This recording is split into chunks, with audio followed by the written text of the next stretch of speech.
ओम शांति 9/5/2024 प्रातः मुरली। ओम शांति।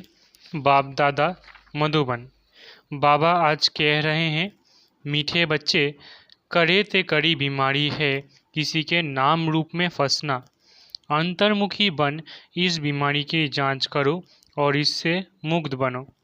मीठे बच्चे, कड़े ते कड़ी बीमारी है किसी के नाम रूप में फंसना। अंतर्मुखी बन इस बीमारी की जांच करो और इससे मुक्त बनो। प्रश्न: नाम रूप की बीमारी को समाप्त करने की युक्ति क्या है? इससे नुकसान कौन कौन से होते हैं? उत्तर: नाम रूप की बीमारी को समाप्त करने के लिए एक बाप से सच्चा सच्चा लव रखो। याद के समय बुद्धि भटकती है, देहधारी में जाती है, तो बाप को सच सच सुनाओ। सच बताने से बाप क्षमा कर देंगे। सर्जन से बीमारी को छिपाओ नहीं। बाबा को सुनाने से खबरदार हो जाएंगे।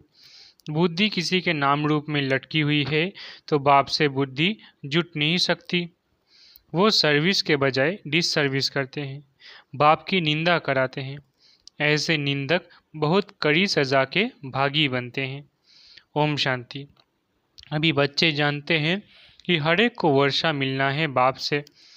भाई को भाई से कभी वर्षा नहीं मिलता, और फिर भाई व बहन जो भी है उनको हर एक की अवस्था का पता नहीं पड़ता है।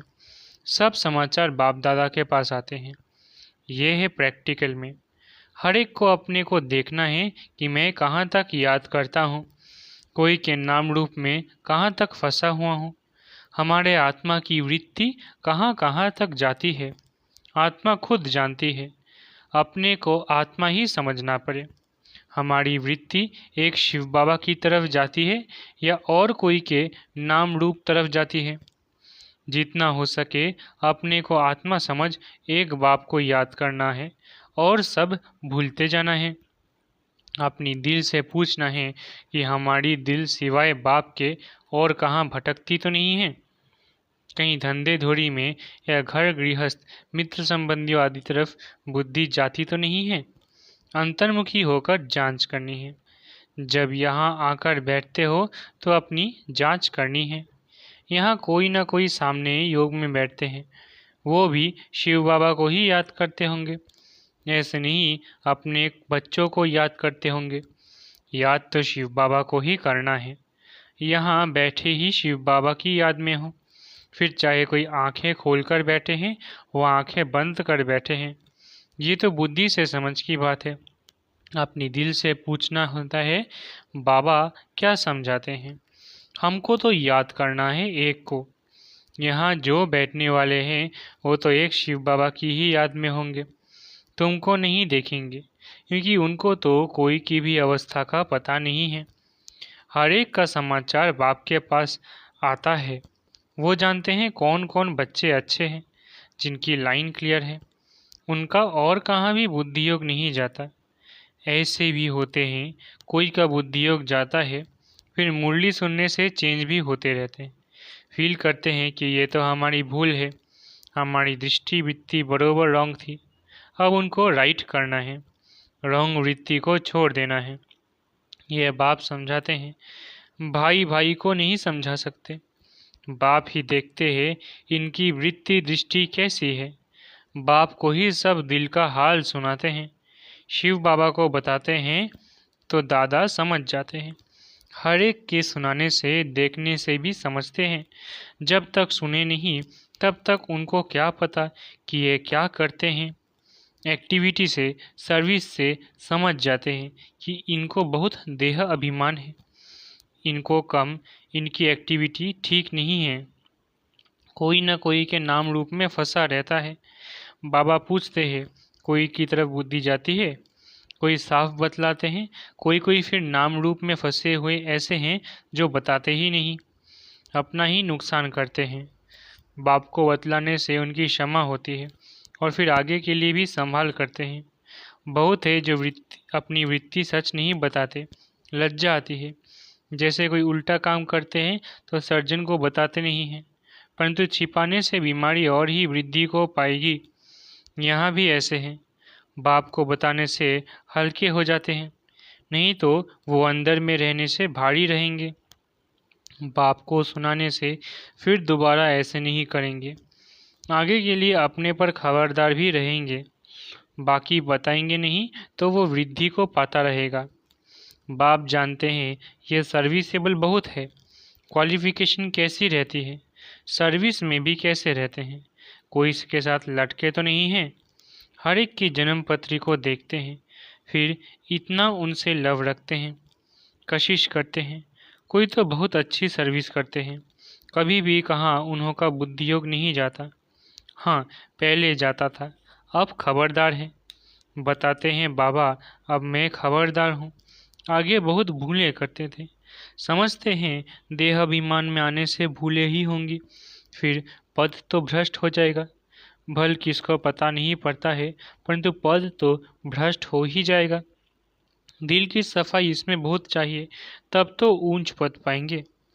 उनकी बुद्धि में बहुत सफाई रहती है, जैसे इन लक्ष्मी नारायण की आत्मा में सफाई रहती है ना, तब तो ऊंच पद पाया है।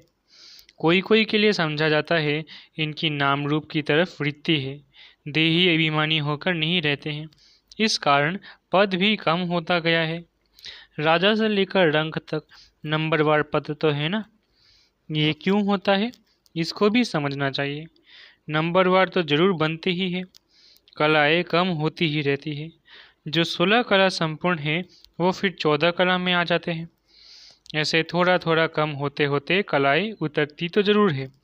14 कला है तो भी अच्छा, फिर वाम मार्ग में उतरते हैं तो विकारी बन जाते हैं, आयु ही कम हो जाती है, फिर रजो तमो गुनी बनते जाते हैं, कम होते होते पुराने होते जाते हैं, आत्मा शरीर से पुरानी होती जाती है। ये सारा ज्ञान अभी तुम बच्चों में है, कैसे 16 कला से नीचे उतरते उतरते फिर मनुष्य बन जाते हैं। देवताओं की मत तो होती नहीं, बाप की मत मिली फिर 21 जन्म मत मिलने की दरकार ही नहीं रहती। यह ईश्वरीय मत तुम्हारी 21 जन्म चलती है, फिर जब रावण राज्य होता है तो तुमको मत मिलती है रावण की। दिखाते भी है देवताएं वाम मार्ग में जाते हैं, और धर्म वालों की ऐसी बात नहीं होती। देवता जब वाम मार्ग में जाते हैं तब और धर्म वाले आते हैं। बाप समझाते हैं बच्चे, अभी तो तुम्हें वापिस जाना है, ये पुरानी दुनिया है, ड्रामा में ये भी मेरा पार्ट है। पुरानी दुनिया को नया बनाना ये भी तुम समझते हो। दुनिया के मनुष्य तो कुछ भी नहीं जानते, तुम इतना समझाते हो फिर भी कोई अच्छी रुचि दिखाते, कोई तो फिर अपनी ही मत देते हैं। ये लक्ष्मी नारायण जब थे तो पवित्रता सुख शांति सब थी, पवित्रता की ही मुख्य बात है। मनुष्य को ये पता नहीं है कि सत्युग में देवता पवित्र थे। वो तो समझते हैं देवताओं को भी बच्चे आदि हुए हैं, परंतु वहाँ योग बल से कैसे पैदाइश होती है ये किसको भी पता नहीं है। कहते हैं सारी आयु ही पवित्र रहेंगे तो फिर बच्चे आदि कैसे होंगे। उन्हों को समझाना है इस समय पवित्र होने से फिर हम 21 जन्म पवित्र रहते हैं। गोया श्रीमत पर हम वाइसलेस वर्ल्ड स्थापन कर रहे हैं। श्रीमत है ही बाप की, गायन भी है मनुष्य से देवता। अभी सब मनुष्य है जो फिर देवता बनते हैं। अब श्रीमत पर हम डीटी गवर्नमेंट स्थापन कर रहे हैं। इसमें प्योरिटी तो बहुत है, मुख्य है। आत्मा को ही प्योर बनना है। आत्मा ही पत्थर बुद्धि बनी है, एकदम क्लियर कर बताओ। बाप ने ही सत्युगी डीटी गवर्नमेंट स्थापन की थी, जिसको पैराडाइज कहते हैं। मनुष्यों को देवता बाप ने ही बनाया है। मनुष्य थे पतित, उनको पतित से पावन कैसे बनाया। बच्चों को कहा मामे का याद करो तो तुम पावन बन जाएंगे। ये बात तुम किसको भी सुनाएंगे तो अंदर में लगेगा, अब पतित से पावन कैसे बनेंगे। ज़रूर बाप को याद करना होगा और संग बुद्धि योग तोड़ एक संग जोड़ना है, तभी मनुष्य से देवता बन सकेंगे। ऐसे समझाना चाहिए। तुमने जो समझाया वो ड्रामा अनुसार बिल्कुल ठीक था। ये तो समझते हैं, फिर भी दिन प्रतिदिन पॉइंट्स मिलती रहती है समझाने लिए। मूल बात है ही कि हम पतित से पावन कैसे बने। बाप कहते हैं देह के सभी धर्म छोड़ मामे कम याद करो। इस पुरुषोत्तम संगम युग को भी तुम बच्चे ही जानते हो। हम अभी ब्राह्मण बने हैं, प्रजापिता ब्रह्मा की संतान। बाप हमको पढ़ाते हैं ब्राह्मण बनने बिगड़ हम देवता कैसे बनेंगे। ये ब्रह्मा भी पूरे 84 जन्म लेते हैं, फिर इनको ही पहला नंबर लेना पड़ता है। बाप आकर प्रवेश करते हैं तो मूल बात है ही एक, अपने को आत्मा समझ बाप को याद करो। देह अभिमान में आने से कहाँ न कहाँ लटके रहते हैं। देही अभिमानी तो सब बन न सके। अपनी पूरी जांच करो, हम कहाँ देह अभिमान में तो नहीं आते हैं। हमसे कोई विकर्म तो नहीं होता है, बेकायदे चलन तो नहीं होती है। बहुतों से होती है। वो अंत में बहुत सजा के भागी बनेंगे। भल अभी कर्मातीत अवस्था नहीं हुई है। कर्मातीत अवस्था वाले के सब दुख दूर हो जाते हैं, सजाओं से छूट जाते हैं। ख्याल किया जाता है नंबरवार राजाएं बनते हैं। जरूर किसका कम पुरुषार्थ रहता है, इस कारण से सजा खानी पड़ती है। आत्मा ही गर्भ जेल में सजा भोगती है। आत्मा जब गर्भ में है तो कहती है हमको बाहर निकालो, फिर हम पाप कर्म नहीं करेंगे। आत्मा ही सजा खाती है, आत्मा ही कर्म विकर्म करती है। ये शरीर कोई काम का नहीं है। तो मुख्य बात अपने को आत्मा समझना चाहिए। जो समझे बरोबर सब कुछ आत्मा करती है। अभी तुम सब आत्माओं को वापिस जाना है, तभी ये ज्ञान मिलता है, फिर कभी भी ये ज्ञान मिलेगा नहीं। आत्मा अभिमानी सबको भाई भाई ही देखेंगे, शरीर की बात ही नहीं रहती। सोल बन गए फिर शरीर में लगाव नहीं रहेगा। इसलिए बाप कहते हैं यह बहुत ऊंची स्टेज है। भाई बहन में लटक पड़ते हैं तो बहुत डिसर्विस करते हैं। आत्मा अभिमानी भव, इसमें ही मेहनत है। पढ़ाई में भी सब्जेक्ट होती है, समझते हैं हम इसमें फेल हो जाएंगे। फेल होने कारण फिर और सब्जेक्ट में भी ढीले हो पड़ते हैं। अभी तुम्हारी आत्मा बुद्धि योग बल से सोने का बर्तन होती जाती है। योग नहीं तो नॉलेज भी कम, वो ताकत नहीं रहती। योग का जौहर नहीं, ये है ड्रामा की नूंद। बाबा समझाते हैं बच्चों को अपनी अवस्था कितनी बढ़ानी चाहिए। देखना है हम आत्मा सारे दिन में कोई भी बेकायदे काम तो नहीं करते। कोई भी ऐसी आदत हो तो फौरन छोड़ देना चाहिए, परंतु माया फिर भी दूसरे तीसरे दिन भूल करा देती है। ऐसी सूक्ष्म बातें चलती रहती है। ये सब गुप्त ज्ञान है, मनुष्य क्या जाने। तुम बतलाते हो हम अपने ही खर्चे से अपने लिए सब कुछ करते हैं, दूसरों के खर्चे से कैसे बनाएंगे। इसलिए बाबा हमेशा कहते हैं मांगने से मरना भला। सहज मिले सो दूध बराबर, मांग लिया सो पानी। मांग कर कोई से लेते हो तो वो लाचारी काशी कलवट खा कर देते हैं तो वो पानी हो जाता है। खींच लिया वो रक्त बराबर। कई बहुत तंग करते हैं, कर्जा उठाते हैं तो वो रक्त समान हो जाता है। कर्जा लेने की कोई ऐसी दरकार नहीं है, दान देकर फिर वापस लिया, उस पर भी हरिश्चंद्र का मिसाल है। ऐसा भी मत करो, हिस्सा रख दो जो तुमको काम भी आए। बच्चों को पुरुषार्थ इतना करना है जो अंत में बाप की ही याद हो और स्वदर्शन चक्र भी याद हो, तब प्राण तन से निकले, तभी चक्रवर्ती राजा बन सकेंगे।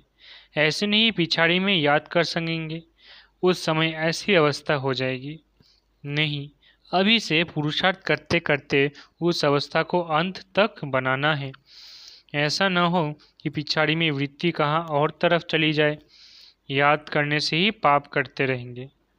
तुम बच्चे जानते हो पवित्रता की बात में ही मेहनत है, पढ़ाई में इतनी मेहनत नहीं है। इस पर बच्चों का ध्यान अच्छा चाहिए।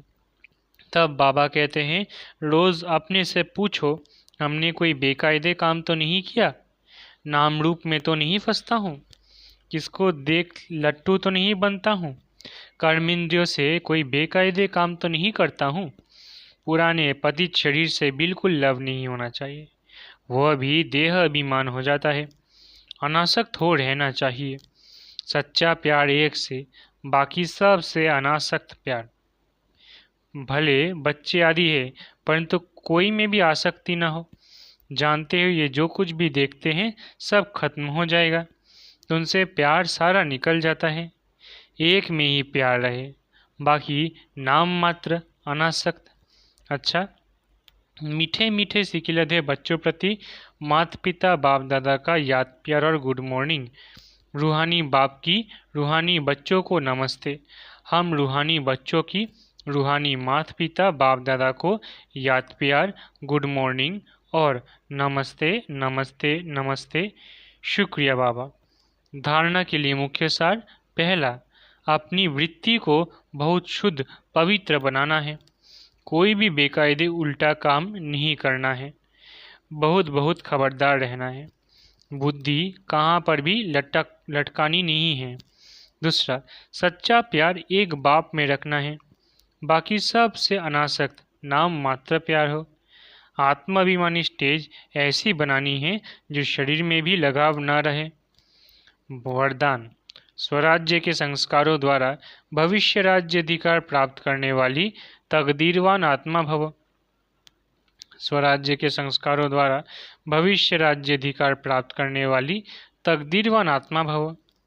बहुत काल के राज्य अधिकारी बनने के संस्कार बहुत काल भविष्य राज्य अधिकारी बनाएंगे।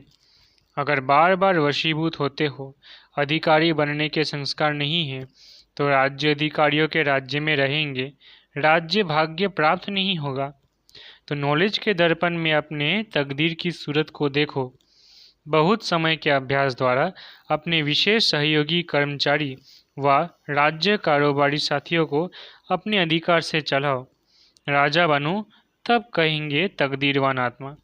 स्लोगन, सकाश देने की सेवा करने के लिए बेहद की वैराग्य वृत्ति को इमर्ज करो। स्लोगन, सकाश देने की सेवा करने के लिए बेहद की वैराग्य वृत्ति को इमर्ज करो। अच्छा, ओम शांति। शुक्रिया बाबा।